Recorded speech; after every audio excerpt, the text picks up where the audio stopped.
आता म्हणचेला तुम्ही ह्यो गाड्या कुठल्या दाखवायला लागलाय, तर ह्यो व्हिडिओ तसा लय जुना आहे. आम्ही मध्ये रत्नागिरीला गेलेलो तुम्हाला माहितच आहे. आणि तिथे तुम्हाला दाखवलेले जहाज ते इतके व्ह्यूज गेलेत त्याला की 200-250 की व्ह्यूज गेलेत म्हणजे खतरनाकमध्ये. मग आम्ही काय गाड्या काढल्या गणेशरावांना म्हणलं नारळ फोडा का, तर त्यांची गाडी नवीन होती त्यांचीच पुढे लावलेली आणि त्याच गाडीत मी होतो. मग जाताना आपल्या भागातच म्हणलं नाश्ता करून जा आणि आम्हाला अनुस्कुरात घाटातनं जायचं होतं. त्यामुळे म्हणलं आता जाता पावनखिंड पण लागले. मग पावनखिंडीत पण उतरलो, खाली उतरून बघितलं का तर दरवेळी पावसाळा जातो तेव्हा पाऊस लय खतरनाक असतो. मग परत जाताना आम्हाला घाटातनं बघा हा सीन दिसला. सगळं म्हणजे सौंदर्य खतरनाकच असते. खाली कोकणात निघालं ना तुम्हाला लय काय बघायला मिळते.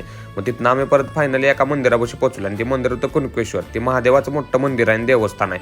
तिथं पण भरपूर प्रमाणात गर्दी होती आणि असलं भारी वाटतं तिथं एकदम समुद्रकिनारी मंदिर आहे. मग तिथं गेलो आणि मग पहिला देवाचं जाऊन दर्शन घेतलं. देवाचं दर्शन घेतल्यानंतर बाहेर आलो, फोटो वगैरे काढलं. तर मंदिर बघा कसं खतरनाक आहे. झेंडा पण एकदम वारं खतरनाक असल्यामुळे फडकत होता.